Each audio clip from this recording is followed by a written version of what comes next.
आपके एएस में नहीं दी हुई है, उसका सिर्फ मीनिंग होता है कि टाइम बेसिस पर एवरेज करना, उसको बोलते हैं वेटेड एवरेज। हैप्पी, आपको कोई समरी लिखनी नहीं है, मैं अपने पास समरी बनाऊंगा, उसका वीडियो होगा, आप बाद में जितनी बार मर्जी ले सकते हैं, ठीक है ना। जील, प्रेफरेंस शेयर्स का ट्रीटमेंट वैसे ही होगा जैसा इक्विटी उसका था, डिवेंचर्स का था, वो उसके अंदर आपके पास सेविंग्स इन प्रेफरेंस डिविडेंड आ जाएगी, ठीक है। चलिए सब बच्चे मेरे साथ साथ देखो। शशि स्टार्ट कर दूं। Accounting standard 20, earning per share. तो ये जो अर्निंग पर शेयर का स्टैंडर्ड है, पहली बात तो ये सभी पर अप्लाई नहीं होता है। ये हमारे पास कुछ एसएमसीज को और नॉन कॉरपोरेट एंटिटीज में लेवल 2, 3 और 4 को ये माफ है, इन्हें एग्जम्पशन है, यानी इन्हें इस स्टैंडर्ड को अप्लाई करने की कोई आवश्यकता नहीं होती है। अर्निंग पर शेयर का यूज जो होता है वो परफॉर्मेंस के लिए किया जाता है, वैल्यूएशन के कंटेक्स्ट में, कि हम अपने पास देखना चाहते हैं कि परफॉर्मेंस ऑफ शेयर, कि हमारे शेयर की परफॉर्मेंस कैसी है, हम उसकी वैल्यूएशन में उसका यूज करते हैं। अर्निंग पर शेयर को हम जब निकालते हैं तो अर्निंग पर शेयर के लिए हम अपने पास दो अर्निंग्स को ढूंढते हैं, एक होती है बेसिक अर्निंग पर शेयर और एक है diluted earning per share. Basic earning per share हमारे लिए मुख्य रेशो है और डाइल्यूटेड अर्निंग पर शेयर कभी कभी हमको बेसिकली बेसिक में कुछ कमियां होती है, इस वजह से निकालनी पड़ती है। आपका स्टैंडर्ड हमें रिक्वायर करता है कि हम हमेशा बोथ बेसिक एंड डाइल्यूटेड दोनों रेशियोज को with equal prominence on the face of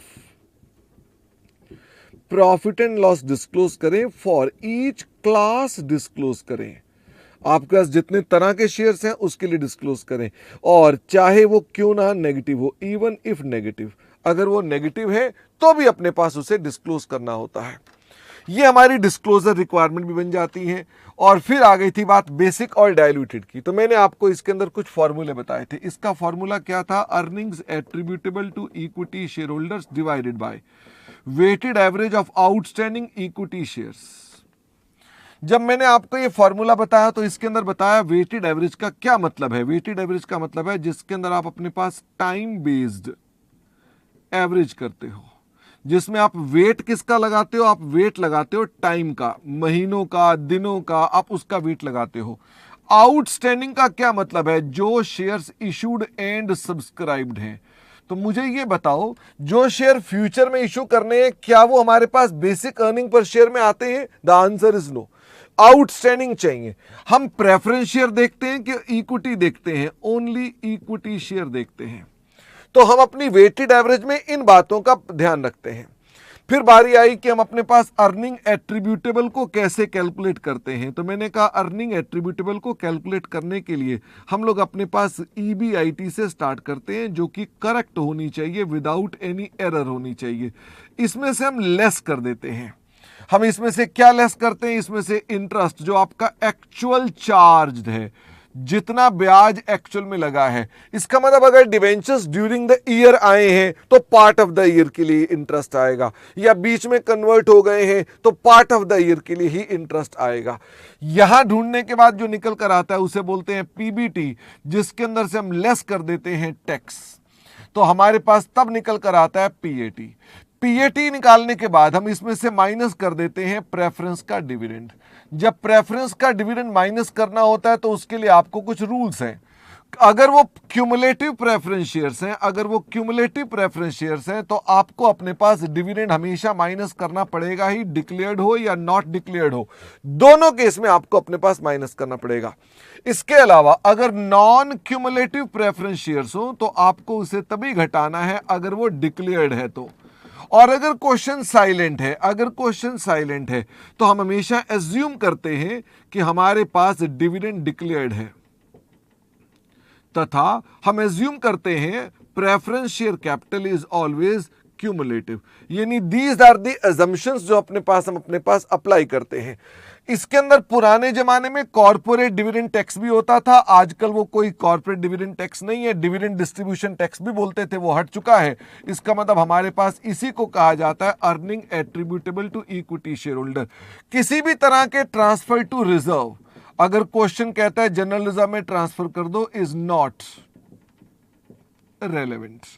मजे की बात है, इस मुद्दे पर इंस्टीट्यूट ने कभी आपको परेशान किया ही नहीं है। अब बारी आती है वेटेड एवरेज को सॉल्व करने के लिए क्या करना पड़ेगा। तो वेटेड एवरेज को सॉल्व करने के लिए मैंने इसके दो पार्टीशन किए थे आपके दिमाग में। मैंने आपको एक तो बताया था कि हम फ्रेश इशू को और बायबैक को कैसे डील करते हैं। मैंने इन दो के अलावा आपको बताया था कुछ इश्यूज। तो मैंने इनको इश्यूज के अंदर 4 इश्यूज में इसकी डिस्ट्रीब्यूशन कर डाली थी। मैंने कहा था हो सकता है पार्टली पेड शेयर्स हो या डिफरेंट फेस वैल्यू के शेयर्स हो, तो ऐसे में कैसे सॉल्व करेंगे। और फिर मैंने कहा था अगर बोनस शेयर्स आ जाएं तो हम अपने पास कैसे करेंगे। अगर कन्वर्जन हो जाए during the period, conversion debentures की या प्रेफरेंस शेयर्स की अगर इक्विटी में कन्वर्ट हो जाए तो हम तब क्या करेंगे, और राइट शेयर्स का क्या करेंगे। हमने आपसे कहा कि हम अपने पास इस तरह के काम करते हैं। जहां पर बारी आई फ्रेश इश्यू और बायबैक की, तो हमने कहा कि आप अपने पास टाइम बेस्ड एवरेज लेंगे। यहां पर मैंने आपको एक बातें बताई थी, मैंने कहा जब भी फ्रेश इश्यू आता है तो फ्रेश इश्यू को आप कौन सी डेट से देखते हैं, आप date when consideration is received या receivable. Date when consideration is received या रिसीवेबल। नालायक एक ने भी आंसर नहीं दिया, व्हेन कंसिडरेशन इज रिसीवेबल। तो हम अपने पास जब रिसीवेबल होता है उसको देखते हैं। केशव ने रिसीव्ड आंसर दिया, नालायक है केशव। तो ये रिसीवेबल वर्ड है एक्चुअल में। हम जिस दिन पैसे हमारे ड्यू हो जाते हैं उसके हिसाब से उसको लेकर चलते हैं। हमने बहुत सारे क्वेश्चंस में इसकी प्रैक्टिस भी की थी और हमने उनके मुताबिक काम किया था। हालांकि रिसीवेबल और रिसीव्ड वर्ड का यूज सिर्फ थ्योरी के लिए है, रियल क्वेश्चंस में इसका कोई यूज नहीं है। इसके अलावा जितने प्रैक्टिकल क्वेश्चंस थे उसमें आपको खाली बताई जाती थी फ्रेश इशू की डेट, आप उसको लेकर चलेंगे। लेकिन अगर थ्योरेटिकली पूछ लिया जाए कि हम कब लेंगे, तो हमने कहा हम उसको लेंगे अपने पास when the date is receivable. Buyback को हम लोग अपने पास माइनस करते हैं। बायबैक को हम क्या करते हैं, ये नेगेटिव अमाउंट होता है और नेगेटिव अमाउंट को भी फिर से कौन सी डेट देखते हैं, डेट ऑफ एक्चुअल बायबैक। आप एक्चुअल बायबैक की डेट देखते हैं, उसके हिसाब से हम अपने पास इसका अमाउंट लेते हैं।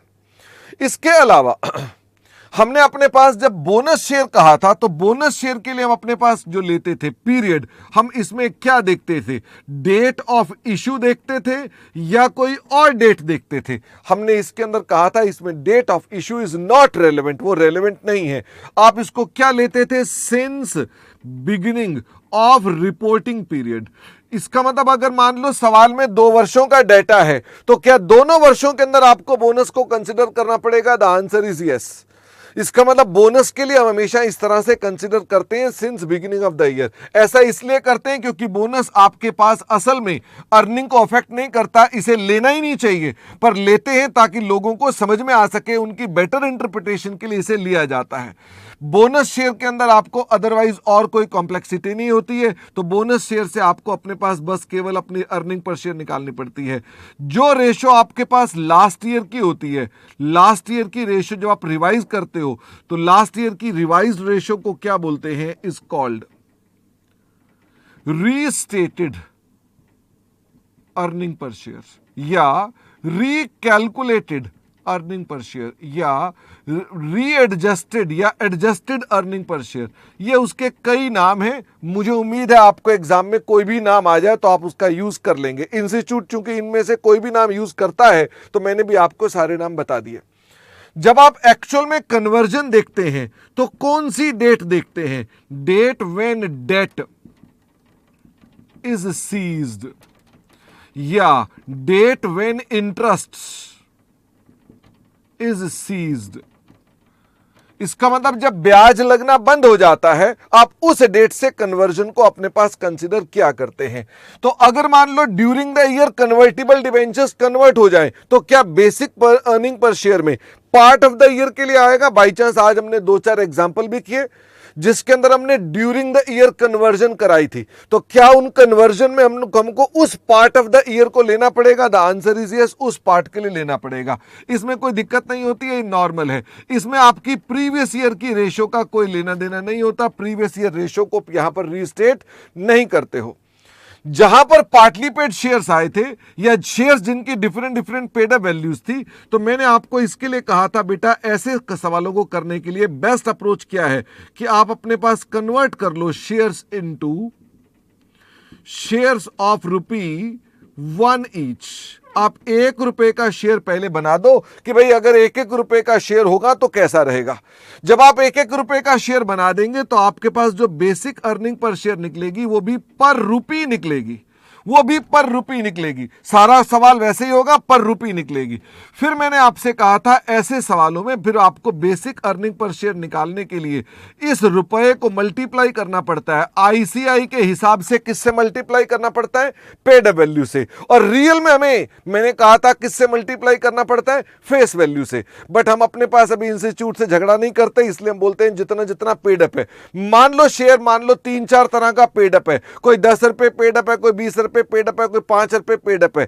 तो क्या आपको हर क्लास के लिए अलग अलग पेड अप के लिए रिपोर्ट करना पड़ेगा? The answer is yes, for your examination purposes. बाकी मैंने कहा ये ऐसा होता ही नहीं तो कोई दिक्कत नहीं, झगड़ा नहीं करना इंस्टीट्यूट से, इसलिए यही बात आपको फॉलो करनी है। फिर जब बारी आई थी राइट इश्यू के केस में, तो राइट इश्यू के केस में मैंने आपसे कहा था हमको सबसे पहले अपने पास फेयर वैल्यू एक्स राइट देखनी पड़ती है। फेयर वैल्यू एक्स राइट सवाल वाला हमेशा गायब कर देता है, जिसमें आपको क्या देखना पड़ता है? Number of shares. कब? Before rights. ये बिफोर राइट कितना बिफोर है? राइट से पहले कितना बिफोर है? ये भी कल चर्चा चल रही थी कि भाई कितना बिफोर है। ये इमीडिएट बिफोर है। इसका मतलब बिफोर में ये नहीं कि 1.5 साल पहले का बिफोर बोल दे, इमीडिएट बिफोर, ठीक है ना। उसको मल्टीप्लाई कर देते हैं, किससे मल्टीप्लाई कर देते हैं? फेयर वैल्यू कम राइट। कम राइट का मतलब होता है बिफोर राइट। कम का मतलब यहां पर क्या है? बिफोर। एक्स का मतलब क्या है? आफ्टर। ओके। और फिर इसके अंदर हम प्लस कर देते थे कि जो आपके राइट शेयर्स हैं उसको मल्टीप्लाई कर देते थे राइट के प्राइस से, और इसको डिवाइड कर देते थे किससे? जो टोटल नंबर ऑफ शेयर्स आ जाते हैं after right issue. Right issue के बाद कितने शेयर्स हैं उससे डिवाइड कर देते हैं, तो मेरे पास फेयर वैल्यू निकलाती है एक्स राइट्स। फिर मैं अपने पास यहां पेड पार्ट देखता था, paid part in rights. Paid part देखने के लिए आप अपने पास राइट शेयर्स को मल्टीप्लाई करते थे। किससे मल्टीप्लाई करते थे? कि भाई इसका आपने प्राइस क्या रखा हुआ है, राइट का प्राइस क्या है। इसको डिवाइड किससे करते थे? Fair value x rights. तो आपके पास पेड पार्ट निकल कर आता था। जब मैं पेड पार्ट बोलता था तो इसके लिए आपके लिए डेट क्या होती थी? रेलेवेंट होती थी। इसका मतलब किस डेट को आपने इशू किया है उसके लिए डेट रेलेवेंट है। शिवम ने पूछा अगर मान लो एक्स राइट और कम राइट मेंशन ना हो तो हम क्या करेंगे? तो हम हमेशा मानेंगे फेयर वैल्यू जो सवाल में दी जाएगी वो कम राइट है और एक्स राइट आपको निकालनी पड़ेगी। फिर मैंने कहा था बोनस कैसे निकालते हैं, तो मैंने बोनस के लिए आपको 2 फॉर्मूले बताए थे कि भाई राइट शेयर्स जितने हैं उसमें से पेड पार्ट हटा लो तो उससे भी निकल आता है, या राइट शेयर्स में into discount divided by fair value कर दो, उससे भी आंसर निकल आता है। दोनों में से जोन सा तरीका, हालांकि सिंपल तरीका यही है, राइट शेयर में से पेड पार्ट हटा दो, बोनस अपने आप निकल आया। इसके लिए डेट इज नॉट रेलेवेंट। ये डेट इज नॉट रेलेवेंट, इसका मतलब हमारे लिए इसका कोई लेना देना नहीं है। क्या इस केस में भी आपको प्रीवियस ईयर की रेशो को रीस्टेट करना पड़ेगा? क्योंकि बोनस आ गया तो पिछले साल की रेशो को यहां भी रीस्टेट करना पड़ेगा। इसके लिए क्वेश्चन का डाटा होना चाहिए, अगर डाटा नहीं है तो मैं रीस्टेट नहीं करूंगा। और फिर इसके बाद हम अपने पास बेसिक अर्निंग पर शेयर जैसे एज यूजुअल कैलकुलेट की जाती थी उसी प्रकार से कैलकुलेट करते थे। हमारे पास इसके बाद चर्चा आई थी, वो चर्चा आई थी डाइल्यूटेड अर्निंग पर शेयर की। तो डाइल्यूटेड अर्निंग पर शेयर कुछ नहीं, डाइल्यूटेड अर्निंग पर शेयर पर हमने एक किस्म की वार्निंग देनी है शेयर होल्डर्स को। बेसिक अर्निंग पर शेयर से हमेशा क्या होगी? हमेशा बेसिक अर्निंग पर शेयर से कम या इक्वल, यही हमेशा होगी हमारे पास। तो हम डाइल्यूटेड अर्निंग पर शेयर जब निकालते थे तो डाइल्यूटेड के लिए हम सबसे पहले देखते थे potential equity share. Potential equity share क्या होते हैं? पोटेंशियल इक्विटी शेयर होते हैं जिनके रिसोर्सेज होता है धन, जिनके रिसोर्सेज आ गए हैं, रिसीव कर लिए हैं, बट जिनके शेयर्स आपने कब इशू करने हैं, शेयर्स आपने जिनके फ्यूचर डेट में इशू करने हैं। हमारे पास कौन कौन से पोटेंशियल शेयर हो सकते हैं? हमारे पास हो सकते हैं कन्वर्टिबल डिबेंचर्स, जो सबसे ज्यादा इंपॉर्टेंट है, या हो सकते हैं कन्वर्टिबल प्रेफरेंस शेयर, जिसका एक भी सवाल हमारे पास नहीं है, लेकिन डिबेंचर जैसा ही ट्रीटमेंट इसमें भी हो जाता है। इसमें हो सकते हैं शेयर वारंट। शेयर वारंट के अंदर हमारे पास कोई सिंपल सा है, ये भी हमारा इंस्टीट्यूट कवर नहीं करता, या ये हमारे पास हो सकते हैं ऑप्शन। इन तीन में तो दिक्कत नहीं आती, लेकिन ऑप्शन में हम कंसिडरेशन 100% रिसीव नहीं करते, तो हमें इसके अंदर अपने पास एक फॉर्मूला लगाकर पोटेंशियल इक्विटी शेयर को आइडेंटिफाई करना पड़ता है। इनमें यह दिक्कत नहीं आती, क्योंकि इनका धन हम पूरा एक ही बार ले लेते हैं, तो ये 100% पोटेंशियल हो जाते हैं। लेकिन ऑप्शन 100% पोटेंशियल नहीं होते, ये पार्शियल पोटेंशियल होते हैं, क्योंकि इसके अंदर कुछ पैसा हमने लेना बाकी है। तो जो हमारे पास इसके अंदर फॉर्मूला हमारा इंस्टीट्यूट यूज करता है, वो क्या है? ऑप्शन ग्रांटेड माइनस जितनी ऑप्शंस हैं इनटू एक्सरसाइज का प्राइस क्या था, डिवाइडेड बाय जो आपके शेयर की एवरेज फेयर वैल्यू है। ये आपका फॉर्मूला है जिसमें पोटेंशियल इक्विटी शेयर्स निकल कर आते हैं। जब भी पोटेंशियल इक्विटी शेयर निकल कर आते हैं, तो आपको अपने पास numerator of basic earning per share, जिसका नाम था earning attributable to equity share holder, में अपने पास कुछ से एडजस्टमेंट करनी पड़ती है। बताओ क्या एडजस्टमेंट करनी पड़ती है? इसमें आपको अपने पास सेविंग्स एडजस्ट करनी पड़ती है। किसकी सेविंग हो सकती है? इंटरेस्ट की हो सकती है, प्रेफरेंस की, डिविडेंड की हो सकती है। अगर सेविंग्स इन इंटरेस्ट होती है, तो इस पर टैक्स इफेक्ट भी आपको साथ में लेना पड़ता है, क्योंकि इसके अंदर टैक्स का भी चक्कर आता है। शेयर वारंट में कोई सेविंग नहीं होती है, ऑप्शन में कोई सेविंग नहीं होती है। डिवाइड जब आप करते हैं, तो डिवाइड करते हैं weighted average of outstanding equity share से। ये वही हमने लिखा है जो कौन सा था? बेसिक वाले का था। प्लस हम इसके अंदर क्या जोड़ देते हैं? हम कहते हैं अगर पोटेंशियल इक्विटी शेयर, अगर इक्विटी शेयर होते, हम ये क्या हमेशा पूरा साल देखते हैं? जी नहीं। हम कहां से कहां देखते हैं भाई? जब जब वो पोटेंशियल शेयर थे, वो डॉटेड लाइन देखते हैं भाई, कितना टाइम वो पोटेंशियल थे, उतना ही टाइम अगर वो इक्विटी होते, तो हम अपने पास उसको कंसिडर करके देखते हैं। ये हमारे पास सारे के सारे टॉपिक के मुद्दे थे।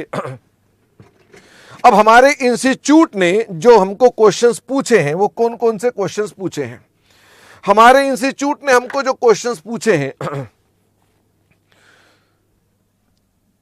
फ्रेश इश्यू और बायबैक, फ्रेश इश्यू और पार्टली पेड के ऊपर इंस्टीट्यूट ने क्वेश्चन पूछा है 39, क्वेश्चन नंबर 40, 76, 107, 186,